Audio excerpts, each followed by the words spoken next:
ജീവജലത്തിൻ അരുവിയെ പരിശുദ്ധാത്മാവേ, നിന്റെ ഹൃദയം ജാഗരൂകതയോടെ കാത്തു സൂക്ഷിക്കുക. അതിനാണ് ജീവന്റെ ജീവജലത്തിൻ അരുവിയെ പരിശുദ്ധാത്മാവേ, സ്നേഹത്തിൻ നീരുറവയെ പരിശുദ്ധാത്മാവേ.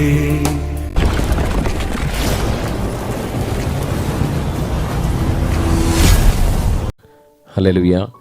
പ്രിയമുള്ളവരെ, ഇന്ന് ദൈവത്തിൻ്റെ പരിശുദ്ധാത്മാവിനെ കുറിച്ച് വീണ്ടും ചിന്തിക്കുവാൻ ദൈവം നല്ല ഒരു അവസരം നൽകിയിരിക്കുന്നു. കർത്താവിന് നമുക്ക് നന്ദി പറയാം. കഴിഞ്ഞ ദിവസങ്ങളിലെല്ലാം നമ്മൾ ചിന്തിച്ചു ദൈവത്തിൻ്റെ പരിശുദ്ധാത്മാവിനെ പറ്റി. വേദപുസ്തകത്തിൻ്റെ പഴയ നിയമതാളുകളിലും പുതിയ നിയമതാളുകളിലും പറയുന്ന ദിവ്യസത്യങ്ങളെ മനസ്സിലാക്കാൻ ദൈവത്തിൻ്റെ പരിശുദ്ധാത്മാവ് നമ്മെ സഹായിച്ചു. വീണ്ടും ദൈവം നമ്മെ സഹായിക്കട്ടെ എന്ന് താഴ്മയോടെ നമുക്ക് പ്രാർത്ഥിക്കാം. ആദ്യമേ ഞാൻ സൂചിപ്പിച്ചതുപോലെ വേദപുസ്തകത്തിൻ്റെ പഴയ നിയമവും പുതിയ നിയമവും ചേർത്താണ് നമ്മൾ ഓരോ വിഷയങ്ങളും പഠിച്ചുകൊണ്ടിരിക്കുന്നത്, ധ്യാനിച്ചുകൊണ്ടിരിക്കുന്നത്. ഈശോ ഒരിക്കൽ പറഞ്ഞു, മലയിലെ പ്രസംഗത്തിൽ ഈശോ പറഞ്ഞു, നിയമത്തെയോ പ്രവാചകന്മാരെയോ അസാധുവാക്കുവാനല്ല, പൂർത്തിയാക്കാനാണ് ഞാൻ വന്നത്. മത്തായിയുടെ സുവിശേഷം 5:17 നിയമത്തെയോ പ്രവാചകന്മാരെയോ. പഴയ നിയമത്തിലെ ആദ്യത്തെ 5 പുസ്തകം നിയമം, തോറ എന്നൊക്കെ പറയും. പിന്നെ പ്രവാചക പുസ്തകങ്ങൾ. ഇതെല്ലാം ക്യാൻസൽ ചെയ്ത് കളയാൻ വന്ന ആളല്ല യേശുതമ്പുരാൻ, പിന്നെയോ ഇതെല്ലാം പൂർത്തിയാക്കാൻ വന്ന ആളാണ് യേശുതമ്പുരാൻ. അതുകൊണ്ട് പഴയതും പുതിയതും ചേർത്ത് ചിന്തിക്കുമ്പോഴാണ് നമുക്ക് നല്ല ഒരു ചിത്രം, വേദപുസ്തകത്തിൻ്റെ ആശയം വളരെ കൃത്യമായിട്ട് നമുക്ക് മനസ്സിലാക്കാൻ സാധിക്കുക. അതുകൊണ്ട് ഇന്ന് നമ്മൾ അത്തരത്തിൽ ചിന്തിക്കുന്നു. പഴയ നിയമവും പുതിയ നിയമവും ബന്ധപ്പെടുത്തിയാണ് ചിന്തിക്കേണ്ടത്. സ്വർഗരാജ്യത്തിൻ്റെ ശിഷ്യനായി തീർന്ന ഓരോ നിയമജ്ഞനും തൻ്റെ നിക്ഷേപത്തിൽ നിന്ന് പഴയതും പുതിയതും പുറത്തെടുക്കുന്ന വീട്ടുടമസ്ഥന് സദൃശ്യനെന്ന് ഈശോ ഉപമകൾ പറഞ്ഞപ്പോൾ മത്തായിയുടെ സുവിശേഷം 13-ാമത്തെ സൂചിപ്പിച്ചിട്ടുണ്ട്. അപ്പോൾ പഴയതും പുതിയതും ചേർത്ത്, പഴയ നിയമവും പുതിയ നിയമത്തിലെ ആശയവും ചേർത്ത് പറയണം. നമുക്കറിയാം, അഗസ്റ്റിനോസ് പുണ്യവാൻ അദ്ദേഹം പറഞ്ഞിരിക്കുന്നു, പഴയ നിയമത്തിൽ പുതിയ നിയമം മറഞ്ഞു കിടക്കുന്നു, പഴയതിൽ പുതിയത് മറഞ്ഞു കിടക്കുന്നു, പുതിയതിൽ പഴയത് വ്യക്തമാകുന്നു. ഒന്നുകൂടെ പറയാം, പഴയതിൽ പുതിയത് മറഞ്ഞു കിടക്കുന്നു എന്ന് പറഞ്ഞാൽ പഴയ നിയമത്തിൽ പുതിയ നിയമത്തിൻ്റെ ആശയം മറച്ചു വെച്ചിട്ടുണ്ട് ദൈവം. മാത്രമല്ല, പുതിയതിൽ പഴയത് വ്യക്തമാക്കുന്നു. പുതിയ നിയമത്തിൻ്റെ കണ്ണുകളിലൂടെ നമ്മൾ പഴയ നിയമം നോക്കുമ്പോൾ അത് കുറച്ചുകൂടെ ക്ലാരിറ്റി കിട്ടുന്നു. അപ്പം അതുകൊണ്ട് വേദപുസ്തകത്തിൻ്റെ പഴയ നിയമവും പുതിയ നിയമവും ബന്ധപ്പെടുത്തിയിട്ടാണ് നമ്മൾ പ്രത്യേകിച്ച് ഈ പരിശുദ്ധാത്മാവിനെ കുറിച്ചുള്ള വിഷയം ചിന്തിക്കുന്നത്. ഈ വിഷയം മാത്രമല്ല, എല്ലാ വിഷയവും അത്തരത്തിൽ നമുക്ക് ചിന്തിക്കാം. അപ്പോൾ ഇന്ന് നമുക്ക് ദൈവത്തിൻ്റെ പരിശുദ്ധാത്മാവ് നമ്മെ ഓർമ്മിപ്പിക്കുന്ന, നമുക്ക് നൽകുന്ന ദിവ്യവചസ്സുകൾക്ക് നമുക്ക് കാതോർക്കാം. വേദപുസ്തകത്തിൻ്റെ ആദ്യ താളുകളിൽ തന്നെ ഉൽപ്പത്തിയുടെ പുസ്തകം 1-ാമത്തെ ആദ്യത്തെ 3 വാക്യങ്ങൾ ഇവിടെ നമ്മളിങ്ങനെ വായിക്കുന്നു, ആദിയിൽ ദൈവം ആകാശവും ഭൂമിയും സൃഷ്ടിച്ചു. ഭൂമി രൂപരഹിതവും ശൂന്യവുമായിരുന്നു. ആഴത്തിന് മുകളിൽ അന്ധകാരം വ്യാപിച്ചിരുന്നു. വെള്ളത്തിന് മീതെ ദൈവത്തിൻ്റെ ചൈതന്യം ചലിച്ചുകൊണ്ടിരുന്നു. ദൈവം അരുളി ചെയ്തു, വെളിച്ചമുണ്ടാകട്ടെ, വെളിച്ചമുണ്ടായി. ഇങ്ങനെയാണ് ഉൽപ്പത്തിയുടെ പുസ്തകത്തിൻ്റെ ആദ്യത്തെ 3 വാക്യങ്ങളിൽ, 1-ാമത്തെ 3 വാക്യങ്ങളിൽ നാം കാണുന്നത്. 3 കാര്യങ്ങൾ അവിടെ പറയുന്നത് ശ്രദ്ധിക്കുക. 3 കാര്യങ്ങൾ അവിടെ പറയുന്നു. ഒന്നാമത്തെ കാര്യം, ഉൽപ്പത്തിയുടെ പുസ്തകം 1-2 വാക്യത്തിൽ നാം വായിക്കുന്നു, ഭൂമി രൂപരഹിതമായിരുന്നു. ഒരു ഭംഗി ഉണ്ടായില്ല, രൂപരഹിതമായിരുന്നു, ഫോംലെസ്. രണ്ടാമത്തെ കാര്യം, ശൂന്യമായിരുന്നു, ശൂന്യമായിരുന്നു. മൂന്നാമത്തെ കാര്യം, അന്ധകാരാവൃതമായിരുന്നു, കവേർഡ് വിത്ത് ഡാർക്ക്നെസ്, ഇരുട്ട് മൂടിക്കിടക്കുകയായിരുന്നു. ചിന്തിക്കേണ്ട, ധ്യാനിക്കേണ്ട 3 വാക്കുകളാണത്. ഭൂമി രൂപരഹിതമായിരുന്നു, ഭൂമി ശൂന്യമായിരുന്നു, ഭൂമി അന്ധകാരാവൃതമായിരുന്നു. അപ്പോൾ നമുക്ക് ചിന്തിക്കുന്ന ഓരോരുത്തർക്കും ഒരു സംശയം തോന്നാം, ഈ പ്രപഞ്ചം ദൈവം സൃഷ്ടിച്ചത് ഇങ്ങനെ പിന്നെ ഫോംലെസ് ആയിട്ടാണോ, അല്ലെങ്കിൽ പിന്നെ അന്ധകാരാവൃതമായിട്ടാണോ, ആയിട്ടാണോ? ഇതെന്താ ദൈവം ഇങ്ങനെ ഈ പ്രപഞ്ചത്തെ സൃഷ്ടിച്ചേ?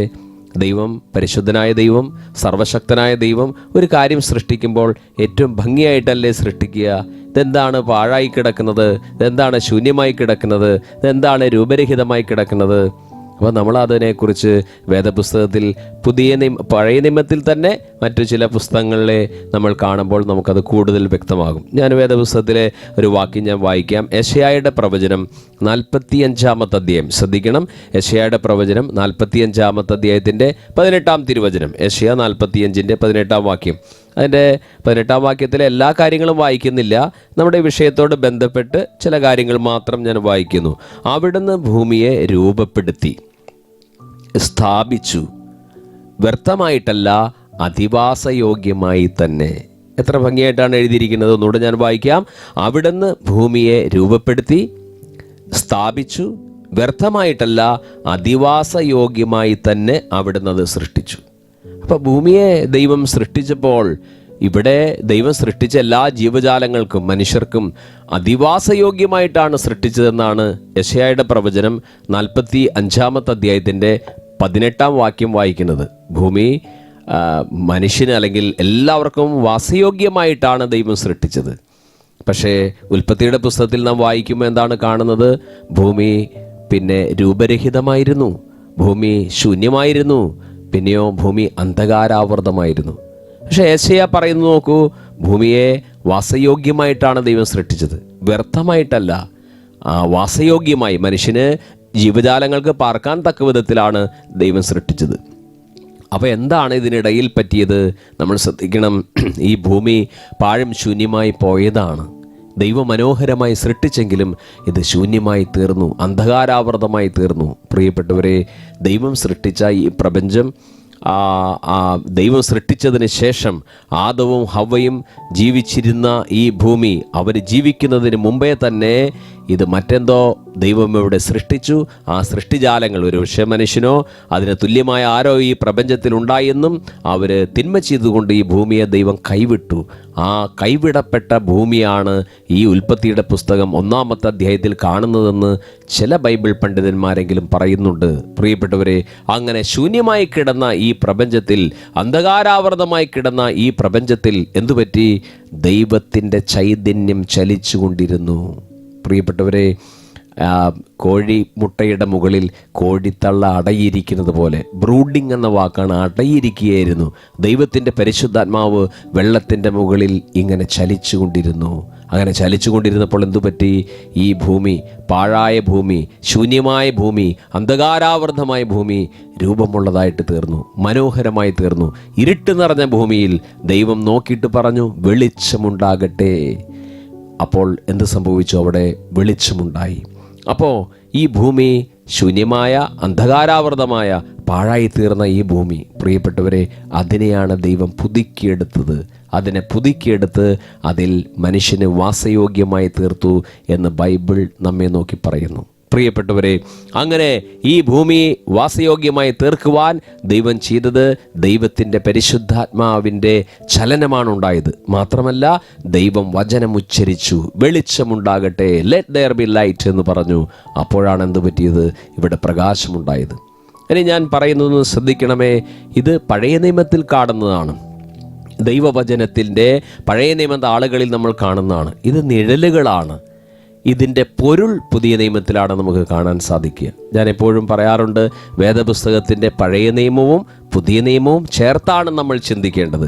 വേദപുസ്തകത്തിൻ്റെ പഴയ നിയമത്തിൽ ഈ ഭൂമി പാഴും ശൂന്യമായി കിടക്കുന്ന നമ്മൾ കാണുന്നു.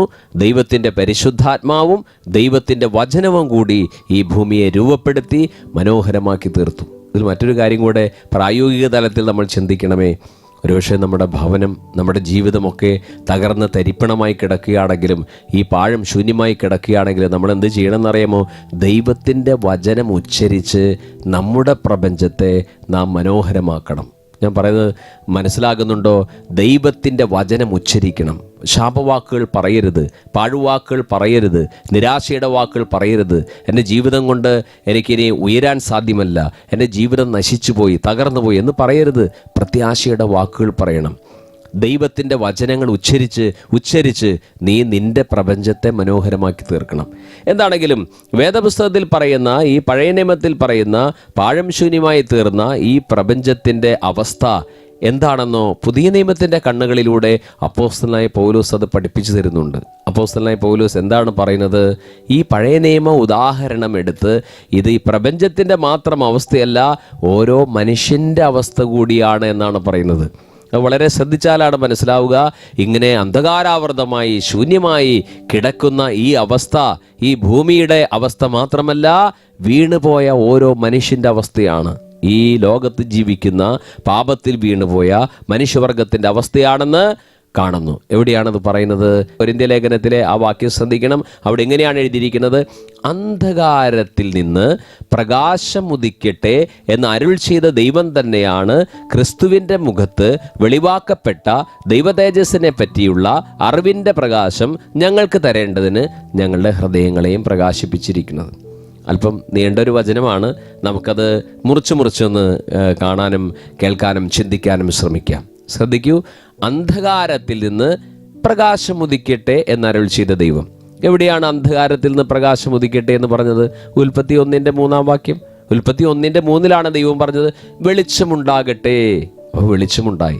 എവിടേക്ക് നോക്കിയാ പറഞ്ഞേ? ഇരുട്ടിലേക്ക് നോക്കി, അന്ധകാരാവൃതമായ ഈ പ്രപഞ്ചത്തേക്ക് നോക്കി ദൈവം പറഞ്ഞു വെളിച്ചമുണ്ടാകട്ടെ. ദൈവം ഒന്ന് കൽപ്പിച്ചാൽ അപ്പോൾ അത് സംഭവിക്കുകയാണ്. വെളിച്ചമുണ്ടായി. കുട്ടികളുടെ ഒരു സിനിമയുണ്ട്, ഇൻഫൻറ്റ് ജീസസ് എന്ന് പറയുന്ന ഒരു സിനിമ. ആ സിനിമയിൽ ഉണ്ണീശോയുടെ കുട്ടിക്കാലം കാണിക്കുന്നു.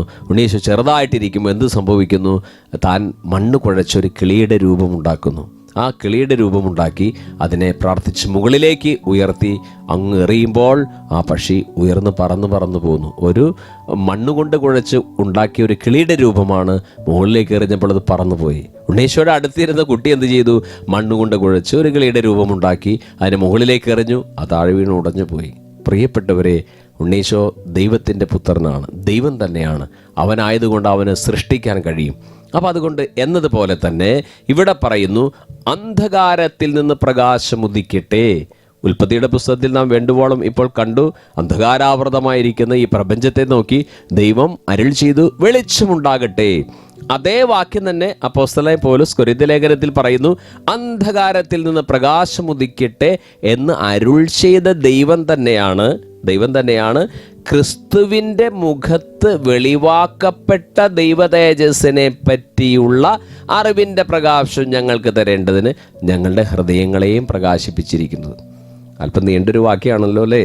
ബുദ്ധിമുട്ടാണ് മനസ്സിലാക്കാൻ. എന്നാലും ഇതിലേക്കൊന്ന് ശ്രദ്ധിച്ചാൽ ക്രിസ്തുവിൻ്റെ മുഖത്ത് എത്രയോ പ്രാവശ്യം ദൈവതേജസ് കണ്ടു. നോക്കൂ, ആ രൂപാന്തര മലയുടെ മുകളിൽ അപ്പോസ്തലന്മാർ അല്ലേ, പത്രോസും യോഹന്നായും യാക്കോബിനെ കൂട്ടി മുകളിലേക്ക് പോയപ്പോൾ ദൈവതേജസ് അവർ കണ്ടില്ലേ? ദൈവത്തിൻ്റെ തേജസ് അവർ കണ്ടതാണ്. ഇങ്ങനെ ദൈവതേജസ്സിനെ പറ്റിയുള്ള അറിവിൻ്റെ പ്രകാശം ഞങ്ങൾക്ക് തരേണ്ടതിന് ഞങ്ങളുടെ ഹൃദയങ്ങളെ പ്രകാശിപ്പിച്ചിരിക്കുന്നത്. എന്താണ് അപ്പോസ്തലനായ പൗലോസ് പറയാൻ ശ്രമിക്കുന്നത്? ഭൂമി രൂപരഹിതവും ശൂന്യവും അന്ധകാര ആവൃതവുമായി തീർന്നതുപോലെ ഓരോ മനുഷ്യൻ്റെ ഹൃദയവും രൂപരഹിതമാണ്, ശൂന്യമാണ്, അന്ധകാരാവൃതമാണ്. അങ്ങനെ ഈ പ്രപഞ്ചത്തിൽ അങ്ങനെ ഉള്ള ഒരു അവസ്ഥയുണ്ടായിരുന്നു. ദൈവത്തിൻ്റെ ചൈതന്യം ചലിച്ചുകൊണ്ടിരുന്നു. മാത്രമല്ല ദൈവം വെളിച്ചമുണ്ടാകട്ടെ എന്ന് പറഞ്ഞു. ഇത് തന്നെയാണ് പ്രിയപ്പെട്ടവരെ, വീണുപോയ മനുഷ്യൻ്റെ ഉള്ളം ഇങ്ങനെയാണ്, അന്ധകാരമാണ്. ഓരോ ദിവസത്തെ പത്രവാർത്ത നോക്കൂ, എന്തുമാത്രമാണ് സ്ത്രീകളെ ഉപദ്രവിക്കുന്നത്, കുഞ്ഞുങ്ങളെ ഉപദ്രവിക്കുന്നത്, കൊലപാതകങ്ങളുടെ കഥകൾ. ഇതൊക്കെ എന്താ തെളിയിക്കുന്നത്? മനുഷ്യൻ്റെ ഹൃദയം രൂപരഹിതമാണ്, മനുഷ്യൻ്റെ ഹൃദയം ശൂന്യമാണ്, മനുഷ്യൻ്റെ ഹൃദയം അന്ധകാരാവൃതമാണ്. അവിടെ ദൈവത്തിൻ്റെ വചനവും ദൈവത്തിൻ്റെ പരിശുദ്ധാത്മാവും വ്യാപരിക്കുമ്പോൾ അവിടുത്തെ അന്ധകാരം മാറുന്നു, ശൂന്യാവസ്ഥ മാറുന്നു. യേശു അവിടെ കടന്നു വരുന്നു. മാത്രമല്ല ദൈവത്തിൻ്റെ ചൈതന്യം അവിടെ ചലിക്കുന്നു. ആ വ്യക്തിത്വം അഴകുള്ളതായി തീരുന്നു. അവിടെ ദൈവത്തിൻ്റെ പരിശുദ്ധാത്മാവിൻ്റെ ഒരു ഉന്നതമായ പ്രവൃത്തിയാണ് മനുഷ്യൻ്റെ ഹൃദയം, മനുഷ്യൻ്റെ ആ ആന്തരികമായ അവസ്ഥ, അവൻ്റെ ഇന്നർ പേഴ്സണാലിറ്റി അത് മനോഹരമാക്കി തീർക്കുന്നു. ഇതാണ് ദൈവത്തിൻ്റെ പരിശുദ്ധാത്മാവ് ചെയ്യുന്ന ഏറ്റവും വലിയ അത്ഭുതമെന്ന് എനിക്ക് തോന്നിയിട്ടുണ്ട്. വരദാനങ്ങൾ, ദൈവം നൽകുന്ന വരദാനങ്ങൾ, ദൈവത്തിൻ്റെ പരിശുദ്ധാത്മാവ് നൽകുന്ന വരദാനങ്ങൾ ഉന്നതമാണ്, ശ്രേഷ്ഠമാണ്, തർക്കമില്ലാത്ത കാര്യമാണ്, ദൈവവേലയ്ക്ക് വളരെയധികം സഹായിക്കുന്നതാണ്. അതുപോലെ പരിശുദ്ധാത്മാവിൻ്റെ ദാനങ്ങൾ, 7 ദാനങ്ങൾ മനോഹരമാണ്, നമുക്ക് കിട്ടേണ്ടതാണ്. അതുപോലെ തന്നെ അതിനേക്കാൾ ശ്രേഷ്ഠമാണ് ദൈവത്തിൻ്റെ പരിശുദ്ധാത്മാവിൻ്റെ ഫലങ്ങൾ എന്ന് പറയുന്നത്. അപ്പോൾ ഞാൻ പറഞ്ഞു വരുന്നത് നമ്മുടെ വ്യക്തിത്വം, നമ്മുടെ ആന്തരികാവസ്ഥ ഏറ്റവും മനോഹരമായി തീർക്കുന്നത് ദൈവത്തിൻ്റെ പരിശുദ്ധാത്മാവിൻ്റെ ചലനമാണ്. ദൈവത്തിൻ്റെ പരിശുദ്ധാത്മാവ് മാത്രമല്ല, അവിടെ ദൈവത്തിൻ്റെ വചനവും ചേർന്ന് പ്രവർത്തിച്ചു. അപ്പോൾ ആ വ്യക്തിത്വം അഴകുള്ളതായി തീർന്നു. ഇങ്ങനെയുള്ള ധാരാളം കഥാപാത്രങ്ങളെ നമുക്ക് ദൈവവചനത്തിൽ കാണാൻ സാധിക്കും, ഉദാഹരണമായിട്ട് എടുക്കാൻ സാധിക്കും. ഏറ്റവും നല്ല ഉദാഹരണം എനിക്ക് തോന്നുന്നത് അപ്പോസ്തലനായ പൗലോസ് തന്നെയാണ്. അദ്ദേഹം ചില്ലറക്കാരനായിരുന്നില്ല, അല്ലേ? ബെഞ്ചമിൻ ഗോത്രത്തിൽ ജനിച്ച ആളായിരുന്നു. മാത്രമല്ല, അദ്ദേഹം പഴയ നിയമം, വേദപുസ്തകത്തിൻ്റെ പഴയ നിയമം ശരിയായ തരത്തിൽ പഠിച്ച ആളായിരുന്നു. എന്ന് പറഞ്ഞാൽ നിയമാനുഷ്ഠാനത്തിലൂടെ അദ്ദേഹം അതൊക്കെ മനസ്സിലാക്കി. പഴയ നിയമത്തിലെ ഒരു നിയമജ്ഞൻ, ഒരു പരീശൻ മനസ്സിലാക്കുന്ന പോലെ അദ്ദേഹം മനസ്സിലാക്കി, ആഴത്തിൽ പഠിച്ചു. തൻ്റെ കൂടെ പഠിച്ച ഓരോരുത്തരേക്കാൾ മെച്ചപ്പെട്ട രീതിയിൽ അദ്ദേഹം പഠിച്ചു. ഗമാലിയേലായിരുന്നു അദ്ദേഹത്തിൻ്റെ ഗുരു. അദ്ദേഹത്തിൻ്റെ ഗുരുവിൻ്റെ പാദങ്ങളിലിരുന്ന് നന്നായി പഠിച്ച ആളാണ്. പഠിച്ച് പുറത്തേക്ക് ഇറങ്ങിയിട്ട് എന്ത് ചെയ്തു? കൊലക്കേസിലെ പ്രതിയായി. പ്രിയപ്പെട്ടവരെ, അതാണ് കുഴപ്പം. അദ്ദേഹം അപ്പോസ്തലനായ പൗലോസ് ആകുന്നതിന് മുമ്പ് അദ്ദേഹം ദൈവത്തിൻ്റെ ഒരു ദാസനെ, സ്റ്റീഫൻ എന്ന് പറഞ്ഞ ആള്, അപ്പോസ്തല പ്രവർത്തനം 7-ാമത്തെ അധ്യായത്തിൽ ഡീക്കന്മാരെ കുറിച്ച് പറയുന്നില്ല, 6, 7 അധ്യായത്തിൽ കാണാം. 6-ാമത്തെ അധ്യായം മുതൽ കാണാം. ആ സ്റ്റീഫനെ കാണാം. ജ്ഞാനം നിറഞ്ഞ ആളായിരുന്നു, ആ പരിശുദ്ധാത്മാവ് നിറഞ്ഞ ആളായിരുന്നു, ഭക്ഷണ ശുശ്രൂഷയൊക്കെ ചെയ്യുന്ന ആളായിരുന്നേ ഈ സ്തെഫാനോസേ. അദ്ദേഹത്തിൻ്റെ ഗംഭീരമായ പ്രസംഗമുണ്ട് 7-ാമത്തെ അധ്യായത്തിൽ, അപ്പോസ്തല പ്രവർത്തനങ്ങൾ 7-ാമത്തെ അധ്യായത്തിൽ. പിന്നീട് അദ്ദേഹത്തെ കല്ലെറിഞ്ഞ് കൊല്ലുകയാണ്. കല്ലെറിഞ്ഞ് കൊല്ലാൻ കൂട്ടുനിന്ന് ആരാന്നറിയാമോ? ഈ സാവൂളാണ്. പ്രിയപ്പെട്ടവരെ, ഈ വേദപുസ്തകം പഠിച്ച ആള്, ഗമാലിയേലിൻ്റെ പാദങ്ങളിൽ നിന്ന് പഠിച്ച ആളായിരുന്നു, കൊല്ലാൻ ഓർഡർ ഇട്ട ആള്. കാരണം എന്താണ്? കല്ലെറിയാൻ പോകുന്ന ആളുകളെ, ഈ സ്തെഫാനോസിനെ കല്ലെറിയാൻ പോകുന്ന ആളുകൾ അവരുടെ വസ്ത്രമൂരി ഈ സാവൂളിൻ്റെ കാൽ കീഴിലാണ് വെച്ചത്. എന്താ അവിടെ വെക്കാൻ കാരണം? കല്ലെടുത്തെറിയുമോ തലയെല്ലാം പൊട്ടി ചോര ഇങ്ങോട്ട് ചിതറി ആ ചോരത്തുള്ളികൾ ഉടുപ്പിൽ കറപറ്റരുത്. അതുകൊണ്ട് ആ ഉടുപ്പഴിച്ച് ആരാണ് കല്ലെറിയ ഓർഡർ ഇട്ട് അദ്ദേഹത്തിൻ്റെ കാൽ കീഴിൽ വെച്ചിരിക്കുകയാണ്. അത് സാവൂളാണ് ചെയ്തത്. പ്രിയപ്പെട്ടവരെ, അങ്ങനെ കൊലയ്ക്ക് കൂട്ടുനിന്ന ആളാണ്. സത്യം പറഞ്ഞാൽ സ്തെഫാനോസിനെ കൊല്ലാൻ കൂട്ടുനിന്ന ആൾ, അല്ലെങ്കിൽ അതിന് കൽപ്പന പുറപ്പെടുവിച്ച് ഇദ്ദേഹമാണ് അതിന് ചെയ്തത്. പ്രിയപ്പെട്ടവരെ, അപ്പോൾ ഇദ്ദേഹം വേദപുസ്തകം പഠിച്ചതല്ലേ? ഗമാലിയേലിൻ്റെ പാദങ്ങളിൽ ഇത് പഠിച്ചല്ലോ. ഇനി അതുമാത്രമാണോ? ക്രിസ്ത്യാനികളെ വലിച്ചിഴച്ച് ഓരോ വീടുകളിൽ കയറി വലിച്ചിഴച്ച് കൊണ്ടുപോയില്ലേ? എല്ലാവരെയും പീഡിപ്പിച്ചില്ലേ? ഉപദ്രവിച്ചില്ലേ? എന്ത് പറ്റി? ഇനി ഇദ്ദേഹത്തിൻ്റെ ഹൃദയത്തെ നോക്കിയൊന്ന് പറയൂ. എന്താണ് സംഭവിച്ചത്? ഉൽപ്പത്തിയുടെ പുസ്തകത്തിലെ പോലെ തന്നെ എന്താണ്? ഭൂമി രൂപരഹിതവും ശൂന്യവും അന്ധകാരാവൃതമായിരുന്നു എന്ന് പറഞ്ഞതുപോലെ സാവൂളിൻ്റെ ഹൃദയം ഇത്തരത്തിലുള്ളതായിരുന്നു. ഇങ്ങനെ രൂപരഹിതവും ശൂന്യവും അന്ധകാര ആവൃതവുമായി തീർന്ന ഈ സാവൂളിൻ്റെ ഹൃദയത്തിൽ എന്തുപറ്റി? ദൈവം ഇടപെടുകയാണ്. അദ്ദേഹത്തെ തട്ടി താഴെയിട്ടു. അദ്ദേഹത്തിൻ്റെ കണ്ണിൻ്റെ കാഴ്ച പോയി. ഇതാ അദ്ദേഹം സൂര്യപ്രഭയെ വെല്ലുന്ന വെളിച്ചമുണ്ടായി. പിന്നെ ഉച്ചസമയത്ത് ആ പ്രകാശത്തിൽ നിന്ന് അദ്ദേഹം സ്വരം കേട്ടു, സാവൂൾ സാവൂൾ, നീ എന്നെ പീഡിപ്പിക്കുന്നത് എന്തുകൊണ്ട്? ദൈവത്തിൻ്റെ വചനമാണ് കേട്ടത്. പ്രിയപ്പെട്ടവരെ, ദൈവത്തിൻ്റെ വെളിച്ചം അദ്ദേഹത്തിൻ്റെ ഹൃദയത്തിലേക്ക് അരിച്ചരിച്ച് ഇറങ്ങാൻ തുടങ്ങി. ദൈവത്തിൻ്റെ പരിശുദ്ധാത്മാവിൻ്റെ പ്രവർത്തനമുണ്ടായി. എന്തുപറ്റി? കരിമ്പാറ പോലെ ഇരിക്കുന്ന അകതാര് മുഴുവൻ രൂപാന്തരപ്പെട്ടു. അദ്ദേഹം ഒരു പുതിയ മനുഷ്യനായിട്ട് മാറി. അനനിയാസിൻ്റെ അടുക്കലേക്ക് നയിക്കപ്പെട്ടു. പിന്നെ കർത്താവിൻ്റെ ആ അഭിഷക്ത അദ്ദേഹത്തിന് വേണ്ടി പ്രാർത്ഥിച്ചു. അദ്ദേഹത്തിൻ്റെ കണ്ണിൽ നിന്ന് എന്തോ പിന്നെ ചെതരുമ്പൽ പോലെ കൊഴിഞ്ഞു വീണെന്നും അദ്ദേഹത്തിന് നല്ല ആന്തരിക കാഴ്ചയുള്ള ആളായെന്നും ബാഹ്യമായ കാഴ്ചയും അദ്ദേഹത്തിന് വീണ്ടും കിട്ടിയെന്നും അദ്ദേഹം 13 ലേഖനങ്ങൾ, വേദപുസ്തകത്തിൽ പുതിയ നിയമത്തിലെ 27 പുസ്തകങ്ങളിൽ 13 ലേഖനങ്ങളും അദ്ദേഹത്തിൻ്റെ സംഭാവനയാണ്. അവസാനം യേശു ക്രിസ്തുവിന് വേണ്ടി രക്തസാക്ഷിത്വം അകടം ചൂടിയ അപ്പോസ്തലനായ പൗലോസ്. ആ വാക്കിൻ്റെ അർത്ഥം ചെറിയവൻ എന്നാണെങ്കിലും അദ്ദേഹം വലിയവനായി തീർന്നു. എന്തു പറ്റി പ്രിയപ്പെട്ടവർ? അദ്ദേഹത്തിന് ദൈവത്തിൻ്റെ പരിശുദ്ധാത്മാവും ദൈവത്തിൻ്റെ വചനവും കൂടി ഇടപെട്ടു. ആ വ്യക്തിത്വം, ആന്തരിക വ്യക്തിത്വം സൗന്ദര്യമുള്ളതായി തീർന്നു. അതുകൊണ്ട് പ്രിയപ്പെട്ടവരെ, നാം മനസ്സിലാക്കണം, ദൈവത്തിൻ്റെ പരിശുദ്ധാത്മാവ് ചെയ്യുന്ന ഏറ്റവും വലിയ കാര്യം ഇതാണ്. പ്രിയപ്പെട്ടവരെ, ഒരു രോഗശാന്തി കിട്ടുന്നതോ, അല്ലെങ്കിൽ നിങ്ങളുടെ കടം മാറി കിട്ടുന്നതോ, നിങ്ങളുടെ മകളുടെ വിവാഹം കഴിഞ്ഞതോ, അവർക്ക് കുഞ്ഞുണ്ടായതോ, ഇതൊക്കെ അനുഗ്രഹങ്ങൾ തന്നെ, ദൈവത്തിൻ്റെ അനുഗ്രഹങ്ങൾ തന്നെ. ഇതിൻ്റെ പുറകെ പരക്കം പായരുത് പ്രിയപ്പെട്ടവരെ. ഏറ്റവും പ്രധാനപ്പെട്ട കാര്യം നമ്മുടെ ആന്തരിക വ്യക്തിത്വം, നമ്മുടെ അകത്തെ വ്യക്തിത്വം, കറപുരണ്ട വ്യക്തിത്വം യേശുവിൻ്റെ രക്തത്താലും യേശുവിൻ്റെ വചനത്താലും യേശുവിൻ്റെ ആത്മാവിനാലും ശുദ്ധീകരിക്കപ്പെട്ട ശുദ്ധീകരിക്കപ്പെട്ട് ഒരു സൗന്ദര്യമുള്ള, ആന്തരിക സൗന്ദര്യമുള്ള, ക്ഷമിക്കാൻ കഴിവുള്ള, സ്നേഹിക്കാൻ കഴിവുള്ള, ത്യാഗങ്ങൾ ഏറ്റെടുക്കാൻ കഴിവുള്ള അങ്ങനെയുള്ള ഒരു അപ്പനാകാൻ, ഒരു അമ്മയാകാൻ, ഒരു യുവതിയാകാൻ, ഒരു യുവാവാകാൻ, ഒരു കുഞ്ഞാകാൻ, ഒരു നല്ല വൈദികനും സിസ്റ്ററുമാകാൻ ഒക്കെയാണ് കർത്താവ് നമ്മൾ വിളിച്ചിരിക്കുന്നത് പ്രിയപ്പെട്ടവരെ. അതുകൊണ്ട് നമ്മുടെ ആന്തരിക വ്യക്തിത്വത്തിലാണ് ദൈവത്തിൻ്റെ പരിശുദ്ധാത്മാവ് ഇടപെടാൻ ആഗ്രഹിക്കുന്നത്. അതുകൊണ്ടൊന്ന് ശ്രദ്ധിക്കണമേ. നിൻ്റെ ഹൃദയം രൂപരഹിതമാണോ? നിൻ്റെ ഹൃദയം ശൂന്യമാണോ? നിൻ്റെ ഹൃദയം അന്ധകാരാവൃതമാണോ? ആണെങ്കിൽ കർത്താവിൻ്റെ സന്നിധിയിൽ മുട്ടുമടക്കണം. കർത്താവിൻ്റെ വചന പുസ്തകം എടുക്കണം. കർത്താവിൻ്റെ വചനം വായിക്കണം. കർത്താവിൻ്റെ വചനം കേൾക്കണം. ദാഹത്തോടെ പ്രാർത്ഥിക്കണം. ദൈവത്തിൻ്റെ പരിശുദ്ധാത്മാവേ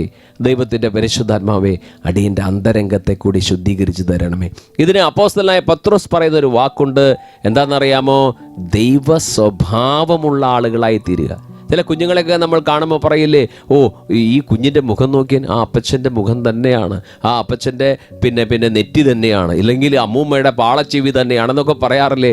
ആരെങ്കിലും പറയാറുണ്ടോ ഇത് ദൈവത്തിൻ്റെ സ്വഭാവമുള്ള കുഞ്ഞാണെന്ന്? ഇപ്പോൾ തൽക്കാലം പറയാൻ പറ്റില്ല അല്ലേ? കുഞ്ഞ് വലുതാകണം, കുറച്ച് വളരണം, അപ്പോഴാണ് മനസ്സിലാവുള്ളൂ ദൈവത്തിൻ്റെ സ്വഭാവമുള്ളതാണെന്ന്. സ്വാഭാവികമായി ദൈവത്തിൻ്റെ സ്വഭാവമുള്ളതായിട്ട് വളരില്ല. പാപത്തിൻ്റെ ചാച്ചിലുകളുണ്ട്. അതുകൊണ്ട് എല്ലാവർക്കും യേശുവിന് ആവശ്യമാണ്.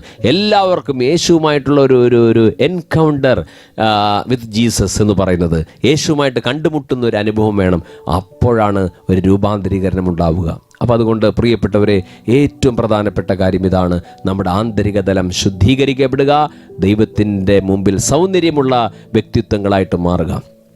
അതുപോലെ തന്നെ നമ്മൾ മനസ്സിലാക്കണം. അവസാനമായി ഞാൻ സൂചിപ്പിക്കുകയാണ്, നമ്മളിലെ ബാഹ്യമനുഷ്യൻ ഓരോ ദിവസം കഴിയും തോറും നമ്മുടെ ബാഹ്യമനുഷ്യൻ ക്ഷയിച്ചു കൊണ്ടിരിക്കുകയാണ്. അപ്പോൾ പ്രാർത്ഥിക്കുന്ന ആളാണെങ്കിലും പ്രാർത്ഥിക്കാത്ത ആളാണെങ്കിലും നമ്മുടെ ബാഹ്യമനുഷ്യൻ ക്ഷയിച്ച് പോവുകയാണ്. മുടി കൊഴിയുന്നു, ജരാനരകൾ ബാധിക്കുന്നു, ഈ സ്കിന്നെല്ലാം ചൊളിച്ചു പോകുന്നു. പക്ഷേ പ്രാർത്ഥിക്കുന്ന ഒരാളുടെ, ദൈവത്തിൻ്റെ പരിശുദ്ധാത്മാവ് ഇടപെട്ട ഒരാളുടെ പ്രത്യേകത, അദ്ദേഹത്തിൻ്റെ അകത്തെ മനുഷ്യൻ ഓരോ ദിവസവും നവീകരിക്കപ്പെടുകയാണ്. പ്രിയപ്പെട്ടവരെ, നമ്മുടെ അകത്തേരിക്കുന്ന മനുഷ്യനുണ്ടല്ലോ, ഓരോ ദിവസം പുതിയതായിക്കൊണ്ടിരിക്കുന്നു, പുത്തനായിക്കൊണ്ടിരിക്കുന്നു. അതുകൊണ്ട് ദൈവത്തിൻ്റെ പരിശുദ്ധാത്മാവ് നമ്മുടെ അകത്തെ വ്യക്തിത്വം ഓരോ ദിവസം പുതുതായിട്ടെ, അത് ഒരു വജ്രം പോലെ തിളങ്ങുന്നതായിട്ട് മാറട്ടെ. ജീവിതത്തിൻ്റെ അവസാനം അങ്ങനെ ഒരു പക്ഷി കണക്ക് ചിറക് വിരിച്ച് മുകളിലേക്ക് ഉയരാൻ സാധിക്കണം. ദൈവത്തിൻ്റെ പരിശുദ്ധാത്മാവിനോട് നമുക്ക് പ്രാർത്ഥിക്കാം. അങ്ങനെ നവീകരിക്കപ്പെട്ട പുതുപുത്തൻ മനുഷ്യരായിട്ട് മാറുവാൻ ദൈവത്തിൻ്റെ പരിശുദ്ധാത്മാവ് അതിന് നമ്മെ സഹായിക്കട്ടെ. നമുക്ക് പ്രാർത്ഥിക്കാം. കർത്താവേ, അനുഗ്രഹീതമായ ഈ നല്ല സമയത്തിന് ഞങ്ങൾ നന്ദി പറയുന്നു. ഞങ്ങൾക്ക് നൽകിയ ദൈവവചന സന്ദേശങ്ങൾക്ക് നന്ദി പറയുന്നു. കർത്താവേ, ഭൂമി ആദ്യത്തെ കാലഘട്ടത്തിൽ രൂപരഹിതവും ശൂന്യവും അന്ധകാരാവൃതമായി തീർന്ന പോലെ ഞങ്ങളുടെ ഹൃദയങ്ങളും അത്തരത്തിലായി തീർന്നു. കർത്താവേ, നിൻ്റെ പരിശുദ്ധാത്മാവ് വഴി, നിൻ്റെ വചനം വഴി ഞങ്ങളെ ശുദ്ധീകരിച്ച് തിളക്കമുള്ള വ്യക്തിത്വങ്ങളാക്കിയിട്ട് മാറ്റണമേ. എല്ലാ പ്രാർത്ഥനകളും യേശു ക്രിസ്തുവിൻ്റെ നാമത്തിൽ ഞങ്ങൾ പിതാവിൻ്റെ പക്കലേക്ക് ഉയർത്തുന്നു. കൃപയോടെ കേട്ട് അനുഗ്രഹിക്കുമാറാകണമേ. ആമേൻ. ജീവൻ നൽകും പരിശുദ്ധാത്മാവേ, മൃതനാമെന്നിൽ പുതുജീവൻ പകരണമേ.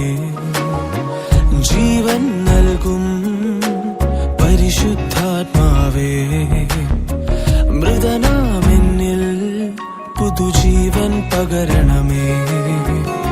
സ്നേഹാഗ്നിയായി എന്നിൽ പടരണമേ.